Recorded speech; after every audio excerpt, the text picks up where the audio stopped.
क्या आप जानते हैं, एक बार भगवान श्री कृष्ण जी एक छोटी सी चींटी को देखकर जोर जोर से हंसने लगे। रुक्मिणी जी यह देखकर हैरान रह गईं कि आखिर प्रभु किस बात पर हंस रहे हैं। जब उन्होंने इसका कारण पूछा तो श्री कृष्ण जी ने जो रहस्य बताया वह सुनकर रुक्मिणी जी भी चौंक गईं, क्योंकि वह चींटी कोई साधारण जीव नहीं थी। आइए सुनते हैं यह अद्भुत कथा। एक बार द्वारकानाथ श्री कृष्ण जी अपनी महल में दातुन कर रहे थे। उनकी प्रिय पत्नी रुक्मिणी अपने हाथों में जल लिए विनम्रता से उनकी सेवा में खड़ी थीं। तभी अचानक श्री कृष्ण जी मुस्कुराने लगे और फिर धीरे धीरे हंसने लगे। रुक्मिणी जी यह देखकर आश्चर्य में पड़ गईं। उन्होंने सोचा, शायद मेरी सेवा में कोई गलती हो गई हो, इसलिए प्रभु हंस रहे हैं। कुछ क्षण बाद उन्होंने विनम्रता से पूछा, प्रभु आप दातुन करते हुए अचानक क्यों हंस पड़े? क्या मुझसे सेवा में कोई गलती हुई है? श्री कृष्ण जी मुस्कुराए और बोले, नहीं प्रिय, तुमसे सेवा में त्रुटि होना कैसे संभव है? तुम ऐसा बिल्कुल मत सोचो, बात कुछ और है। लेकिन रुक्मिणी जी का मन शांत नहीं हुआ। उन्होंने फिर निवेदन किया, प्रभु यदि आप अपने हंसने का कारण बता देंगे तो मेरे मन को शांति मिल जाएगी। तब श्री कृष्ण जी ने सामने की ओर संकेत करते हुए कहा, देखो वहाँ एक चींटा एक चींटी के पीछे कितनी तेजी से दौड़ रहा है। वह अपनी पूरी शक्ति लगाकर उसे पाना चाहता है।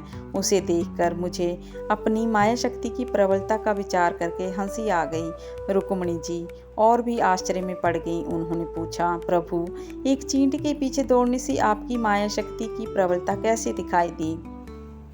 तब श्री कृष्ण जी बोले, तुम्हें जानकर आश्चर्य होगा, मैं इस चींटे को 14 बार इंद्र बना चुका हूँ।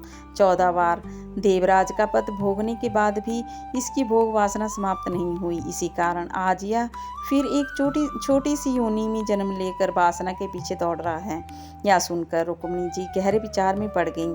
भगवान श्री कृष्ण जी आगे बोले, इंद्र का पद भी भोग की योनि है। मनुष्य अपने श्रेष्ठ कर्मों से इंद्र बन सकता है, लेकिन जब उसके भोग समाप्त हो जाते हैं तो उसे फिर पृथ्वी पर जन्म लेना पड़ता है। जब जीव अपनी इंद्रियों का दास बन जाता है तो वह बार बार जन्म और मृत्यु के बंधन में पड़ जाता है। वासना ही पुनर्जन्म का कारण है। मनुष्य अंत समय में जैसा चिंतन करता है उसी के अनुसार ही उसे अगला जन्म मिलता है। इसलिए मनुष्य को अपनी वासनाओं पर विजय प्राप्त करनी चाहिए। संत तुलसीदास जी भी कहते हैं, बुझे न काम अग्नि तुलसी कहूँ, विषय भोग बहु घी ते। अर्थात जैसे अग्नि में घी डालने से आग और भड़कती है, वैसे ही विषय भोग से कामना और बढ़ती जाती है। उसे शांत करने के लिए संयम और भक्ति रूपी शीतल जल की आवश्यकता होती है। शास्त्रों में भी कहा गया है, नास्ति तृष्णा समम दुखम, नास्ति त्याग समम सुखम। अर्थात तृष्णा के समान कोई दुख नहीं और त्याग के समान कोई सुख नहीं। जो मनुष्य मान, बड़ाई, धन और भोग की इच्छाओं को छोड़कर केवल भगवान की शरण में चला जाता है, वही जीवन में सच्ची शांति और मुक्ति प्राप्त करता है। इसलिए हमें भी अपने जीवन में वासनाओं को त्याग कर भक्ति और संतोष का मार्ग अपनाना चाहिए। हरे कृष्णा।